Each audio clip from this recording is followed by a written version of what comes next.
नमस्कार, स्वदेश न्यूज की खास पेशकश है स्वदेश सितारे में आप सभी का स्वागत है। मैं हूं भागीरथ साहू। स्वदेश सितारे में आज हम रूबरू होंगे अभिनेत्री एकता तिवारी से। एकता तिवारी का जन्म मध्य प्रदेश के इंदौर में हुआ। एक्टिंग में डिप्लोमा किया और साथ में रंगमंच की भी शुरुआत की, जो अभी भी निरंतर जारी है। एकता तिवारी ने फिल्म चूड़ा एक प्रथा में मुख्य भूमिका निभाई है, तो फिल्म लाहौर और घरूदा में भी अहम भूमिका निभाई है। तो बहुत जल्द फिल्म विद्या सपनों की उड़ान में भी अहम किरदार में नजर आएंगी। एकता ने फिल्म के साथ टीवी सीरियल तेरे मेरे सपने में मुख्य भूमिका निभाई है, तो धारावाहिक महादेव में भी अहम भूमिका में एक्टिंग की है। धार्मिक धारावाहिक गणेश लीला में भी एकता ने मुख्य किरदार निभाया है। लोकप्रिय सीरियल दिया और बाती हम में भी अभिनय से अपनी एक अलग पहचान बनाई है। एकता तिवारी ने टीवी सीरियल चित्तौर की रानी पद्मिनी में पैरेलल लीड रोल में एक्टिंग की है। तो वेब सीरीज असुर में भी एकता तिवारी ने अदाकारी की है। इसके अलावा एयरटेल समेत कई ब्रांड के विज्ञापन फिल्मों में भी नजर आई हैं। तो आज हम इनसे रूबरू होंगे और जानेंगे इनके अभिनय के सफर के बारे में। तो तस्वीरों में आप देख सकते हैं आज के हमारे मेहमान एकता तिवारी को। एकता तिवारी ने रंगमंच से अपने सफर की शुरुआत की और इस वक्त हमारे साथ सीधे जुड़ गई अभिनेत्री एकता तिवारी। एकता जी, आपका बहुत बहुत स्वागत है स्वदेश न्यूज की खास पेशकश स्वदेश सितारे में। बहुत बहुत धन्यवाद और सभी दर्शकों को दिल से आभार और बहुत सारा प्यार जी। एकता जी, आप वर्सेटाइल एक्टर हैं, आप हर तरह का आपने किरदार निभाया है, लेकिन शुरुआत कैसे हुई आपकी? मध्य प्रदेश के इंदौर में आपका जन्म हुआ है, फिर आपने रंगमंच किया, लेकिन वो दौर क्या था? कब आपको लगा कि मुझे इस एक्टिंग की फील्ड में जाना चाहिए? आपकी उम्र कितनी थी? किसी से आप इंस्पायर्ड हुए थे? क्या था वो, कैसा लगा आपको? क्योंकि मुझे लगता है एक्टिंग वो फील्ड होती है जिसे खासकर हमारे पेरेंट्स या कोई और कहता नहीं, उसको हम खुद चुनते हैं। तो आपने खुद चुना था या किसी ने आपको कहा था? कैसे आप इस फील्ड में आई थी आप? हाँ, ये बहुत अच्छा है सवाल। इसका घुमा फिरा के मैंने कई बार जवाब दिया, लेकिन मुझे हर बार अच्छा लगता है इसका जवाब देना, क्योंकि इस इंडस्ट्री में, कमर्शियल इंडस्ट्री, हमारी सिनेमा इंडस्ट्री या हमारी ग्लैमर इंडस्ट्री का हमारे घर में कोई किसी दूर दूर तक किसी का कोई लेना देना नहीं था, और ना ही मेरा खुद का कोई इंक्लिनेशन था इसकी तरफ जी। मुझे बचपन से ही एरोनॉटिकल इंजीनियरिंग करनी थी और मुझे फाइटर पायलट बनना था, ये मेरा सपना था। रही बात किसी के घर में रोकने टोकने या सपोर्ट करने की, तो रोकने टोकने वाला माहौल कभी रहा नहीं हमारे परिवार में। सब लोग सपोर्टिव रहे हमेशा से। जी। जो करना है करो, ईमानदारी से करो, बस इतनी सी बात है। तो जैसे ही मैं स्कूलिंग करके अपना वहां से निकल के दिल्ली पहुंची तो सिर्फ थी वेकेशंस के लिए, लेकिन फिर उसके बाद होता है ना, God has written something special for you, so that has happened कि मेरा बस वहीं पर छुट्टियों में जाना, कथक केंद्र तक जाना, मंडी हाउस तक जाना, एलएससी, एसआरसी, पूरा उस माहौल में देखना। और वो देखना मात्र नहीं रहा, वो ऐसा हुआ कि बस वो चुंबक थी और मैं उस वक्त लोहा थी और मैं बस चिपक गई। तो इस तरह की घटना है मेरे इस इंडस्ट्री में आने की। बस, लेकिन मैं स्कूल टाइम में कभी भी एडिशनली मेरा कोई इंक्लिनेशन नहीं था। हाँ, मैं पढ़ाई के साथ साथ कैरिकुलम एक्टिविटीज में बहुत ज्यादा एक्टिव थी और बहुत अच्छी थी। जितने मार्क्स मेरे पढ़ाई में आते थे उतने ही मार्क्स मेरे डांस में, डिबेट में, सिंगिंग में, स्पोर्ट्स में, मतलब मैं बहुत मल्टीटास्किंग स्टूडेंट्स जो होते हैं, वर्सिटाइल स्टूडेंट्स जो होते हैं, जिन्हें बच्चों को पढ़ाई के अलावा सब जगह पूछा जाता है। कुछ हो रहा है तो अरे एकता को बुलाओ, अरे वो हो रहा है तो एकता को बुलाओ, लाइक दैट। तो स्कूल टाइम में ऐसा कुछ था नहीं, बस हाँ, जो लिखा होता है वही होता है। तो मैं अब आज आपके सामने यहाँ हूँ। मैंने 2007 में Shriram centre for performing art new Delhi से अपना डिप्लोमा इन एक्टिंग कंप्लीट किया और उसी साल STII में मेरा सिलेक्शन हुआ। तो मैं वो उस साल पर्टिकुलरली एग्जाम की प्रोसेस 6 महीने तक खींचती रही, जो कि मतलब हार्डली महीना 1.5 महीना में पूरा एवरीथिंग गेट इट डन ऐसा रहता है हर साल। पहले रिटर्न हुआ, देन पर्सनल इंटरव्यू हुआ, देन उसके बाद ओरिएंटेशन हुआ, वो सब सारी प्रोसेस होते होते 1.5 घंटे 1.5 मंथ में कंप्लीट हो जाती है। बट दिस पर्टिकुलर ईयर वो बहुत लंबा खिंच गया 6 महीने से क्रॉस करके। हाँ तो दिल्ली से मेरा पढ़ाई और ये ड्रामेटिक की पढ़ाई भी और बहुत सारी चीजें जो मैं पैरेलली कर रही थी वो जी। सब कंप्लीट हो गया। तो मैं मुंबई आ चुकी थी and I was working with director as an assistant director in a feature film. जी। नहीं, लेकिन ये भी जानना चाहेंगे, जब आप मुंबई गए थे तो मुंबई अक्सर ऐसे कहा जाता है कि लाखों लोग जाते हैं और लाखों लोग वहां से वापस वहां भी जाते हैं जहां से वो आए रहते हैं, वापस वापस अपने शहर लौट जाते हैं। अक्सर ऐसा देखा जाता है, लाखों लोग रोज आ रहे हैं, लाखों लोग रोज जा रहे हैं। तो जब आप मुंबई गए वहां पर, आप तो जो आप सोच कर गए थे कि मुझे ये काम करना है या ये काम मुझे मिल सकता है, तो जो शुरुआती दौर रहा है वो आपके मन मुताबिक था या उससे कुछ ऊपर नीचे था, या आपको कुछ ज्यादा ही एक्स्ट्रा एफर्ट करनी पड़ी आपको आपके पहले ब्रेक के लिए?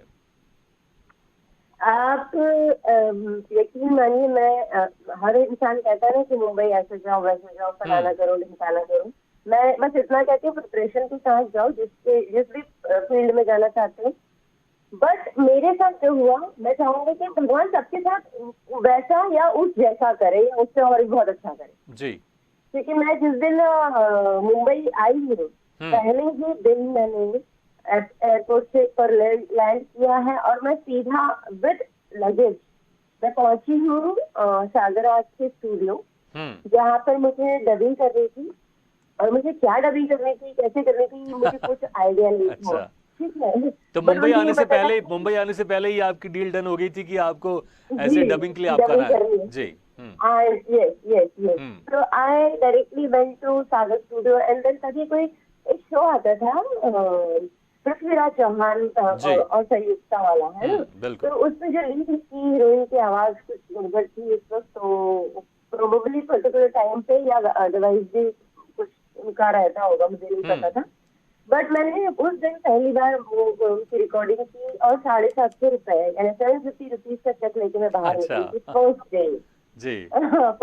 This was my first day in Mumbai and then उसके बाद मैं कंटिन्यूअसली डबिंग। अच्छा, इसमें मैं एक चीज जरूर जोड़ना चाहूंगा कि वो मुझे लगता है बहुत ही कम होंगे, शायद अगर मैं बोलूं तो लाखों में कोई एक ही होता होगा, या बहुत ही कम लोग होते होंगे जिनको मुंबई आते से उनको सीधे न सीधे काम मिलता हो।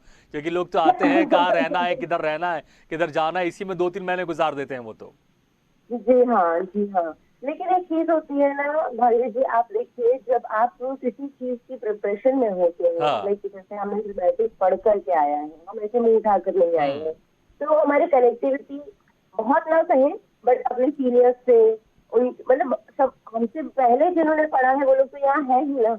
और जी। एक इंस्टीट्यूट का बच्चा का सब सारे इंस्टीट्यूट के सर्कल होते हैं। हाँ। मैं श्रीराम पास आउट हूँ, लेकिन मेरे श्रीराम का सर्कल के अलावा क्योंकि एनएसडी वही था, मैं टाई में पढ़ाया भी करती थी, तो मेरा एनएसडी का भी ग्रुप था। मैं एफटीआई ड्रॉप आउट हूँ तो मेरा एफटीआई का भी ग्रुप है। तो इन शॉर्ट क्या होता है ना कि ऐसे डीएनए का भी ग्रुप है, तो एक हमारे ग्रुप तो कनेक्टिविटी तो बनती ही है ना।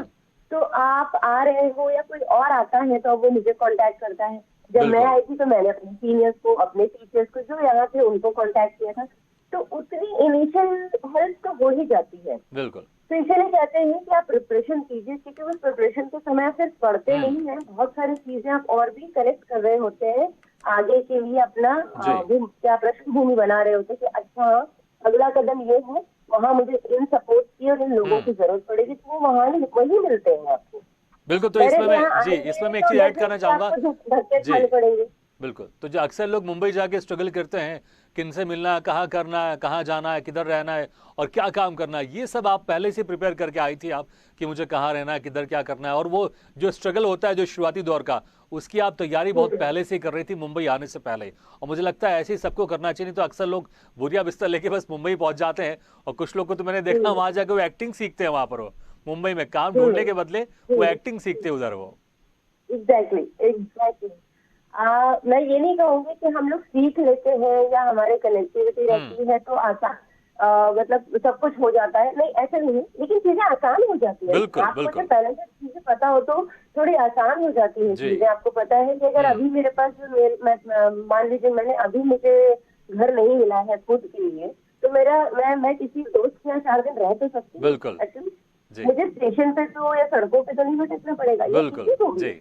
अच्छा एकता जी समय कम है, इसलिए मैं आपके दूसरे कामों का भी जिक्र करना चाहूंगा। जो आपकी फिल्म है चूड़ा एक प्रथा, इसमें आपने मुख्य भूमिका निभाई है आपने। तो ये फिल्म किस तरह की थी और जो हर किसी एक्टर और एक्ट्रेस का एक ख्वाब रहता है कि एक फिल्म हो जिसमें वो मुख्य भूमिका निभाए। तो आपका जो एक सपना था वो इस फिल्म से पूरा हुआ आपका। ये मेरी फीचर फिल्म, ये मेरी पहली फीचर फिल्म है, चूड़ा एक प्रथा।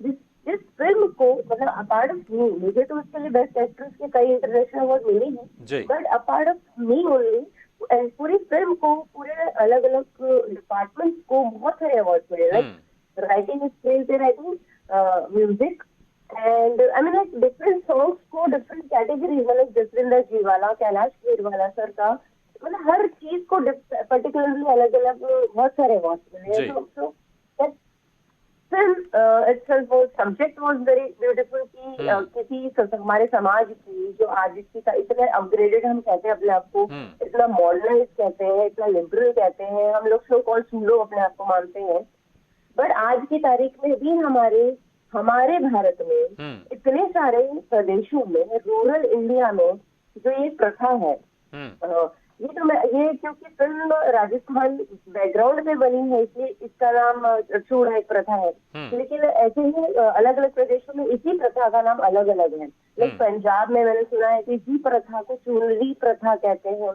कहीं और पे मुझे बहुत सारे नाम याद नहीं आ रहे थे, लेकिन मतलब इसी सेम प्रथा सेम है जी। थोड़ा सा मैं शॉर्ट में जानना चाहूंगा इस प्रथा के बारे में जो आप बता रहे हैं, चूड़ा एक प्रथा, क्योंकि बहुत सारे लोग दर्शक ऐसे हैं जो शायद इसको नहीं जानते इस बारे में, तो आप शॉर्ट में प्लीज प्रथा क्या है। हाँ, प्रथा ये है कि यहाँ जिन जगहों पे लड़कियों का पैदा होने से मार देते हैं, भ्रूण हत्या जिसे हम कहते हैं, है ना, बहुत बड़ा टॉपिक है, और बहुत बड़ा टॉपिक से बड़ा ये बहुत बड़ी प्रॉब्लम है हमारे लिए, क्योंकि हम लड़कियों को आज भी रूरल इंडिया में उतना वैल्यू नहीं करते। कहने के लिए हम, वो हमारी 9 देवियां हैं, हम पूजते हैं, ये है, वो है, फलाना है, सब कुछ है, बट तो वो रेशो जो होता है मेल फीमेल ब्रिटिश का, का, मतलब बच्चे लड़के पैदा होंगे, लड़कियां नहीं पैदा होंगी, तो वो परसेंटेज ऑफ 90 and 10 हो गया है ना, रेशो ये हो गया। तो अब जब बड़े हुए, शादी होने का वक्त आया, तो लड़कियां बच्ची कहाँ, जब आपने पहले ही मांग दिया उन्हें जी, तो वो एक लड़की का ही वो 10% लड़की को ही किडनैप करके जबरदस्ती उठा के, या फिर आप सौदेबाजी करके उस एक ही लड़की के 4, 5, 6, 8 ऐसे परिवार बसाए जाते हैं। लेकिन एक फैमिली के पास हो गई, बच्चा वहां पैदा किया, फिर वो कहीं और चली जाएगी और उसके नाम का चूड़ा पहना दिया जाएगा उसको, फिर वो वहां उसका परिवार, बच्चा या जो भी कहते हैं वंश मिल गया, तो फिर वो अगली जगह चोरी करवा ली जाएगी, उठवा ली जाएगी, या व्हाटएवर, यू नो। नहीं, बिल्कुल, ये बहुत ही इंपॉर्टेंट टॉपिक में आपने एक मुख्य किरदार आपने निभाया बाकी, क्योंकि एक फिल्म के साथ ही एक बहुत अच्छा एक मैसेज भी आप जी। It's like a female in such states are commodity, मतलब एक वस्तु की तरह इस्तेमाल होती है उन जगहों पे वो लड़की फीमेल। वो उसका चूड़ा एक प्रकार का टॉपिक है कि मतलब लाइक मेरी उसने 4 शादी। बिल्कुल, बहुत ही गंभीर टॉपिक पर आप लोग ने ये फिल्म बनाई है और इसमें आपने एक मुख्य किरदार निभाया, तो इसके लिए मैं आपको बहुत जी बिल्कुल बहुत मैं आपको बधाई भी दूंगा जी।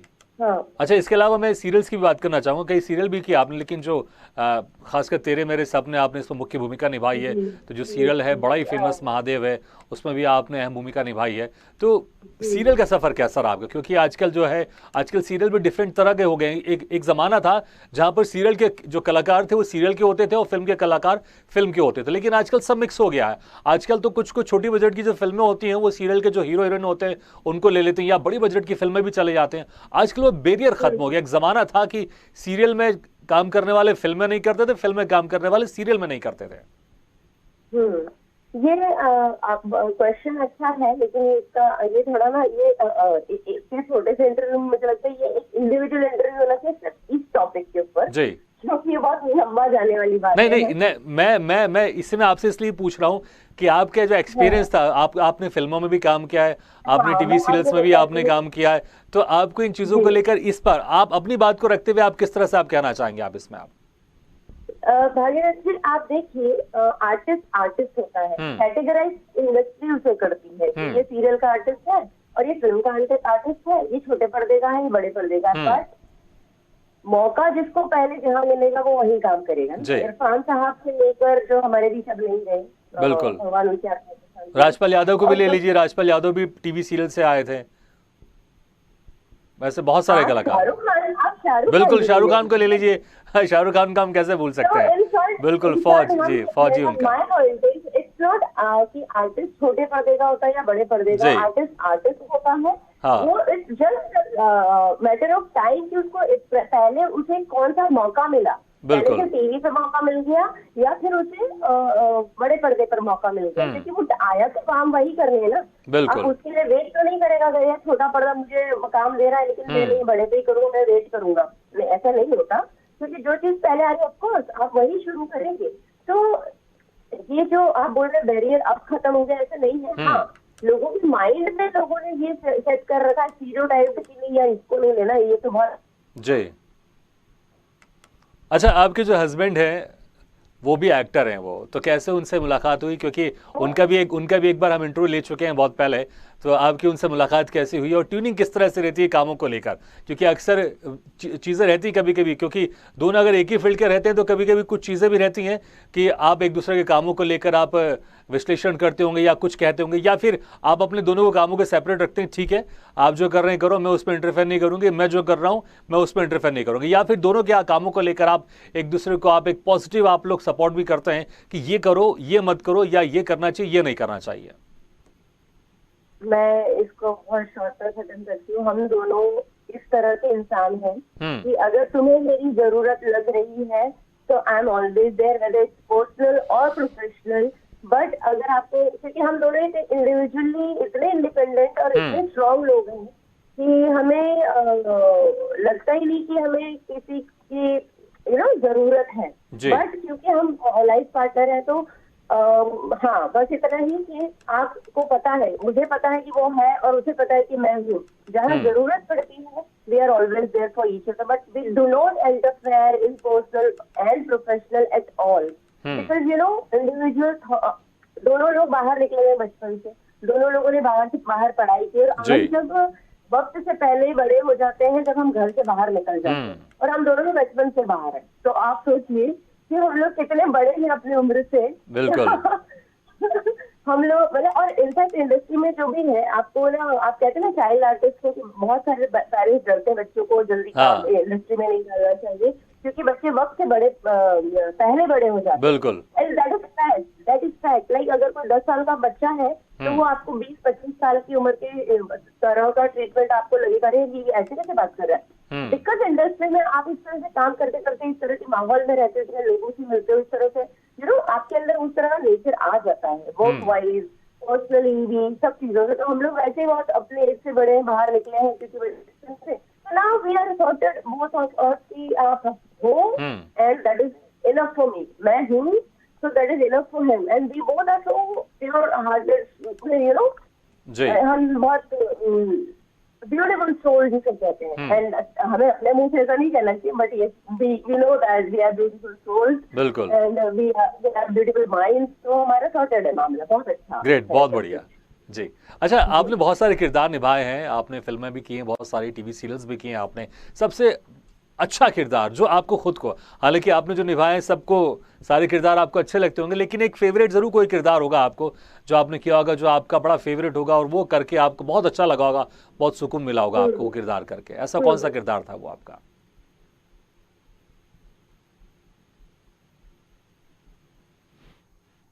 एकता जी, तो लगता है कि हमारी आवाज़ उन तक नहीं पहुंच पा रही है, हालांकि समय भी कम हो गया है, नहीं तो हम ख़त्म होने वाला है, बस कुछ ही चंद सेकंड बाकी हैं, कुछ मिनट बाकी हैं, नहीं तो हम दोबारा उनसे हम जुड़ते हैं और उसके बाद फिर उनसे चर्चा करते हैं। लेकिन जिस तरह से हमारी उनसे बातचीत चल रही थी, बहुत ही अच्छी बातचीत जा रही थी, और जिस तरह से उन्होंने शुरुआत की अपने सफ़र की, इंदौर में उनका जन्म हुआ, उसके बाद रंगमंच किया एकता तिवारी ने, और फिर धीरे धीरे उनका फिल्मों में सफ़र आगे बढ़ता रहा, टीवी सीरियल्स में सफ़र आगे बढ़ता रहा, और उसके साथ लगातार इनका सफ़र जारी है। कई धार्मिक सीरियल्स में भी इन्होंने अहम भूमिका निभाई है, और फिलहाल अभी इनकी एक्टिंग की क्लासेस भी चलती हैं।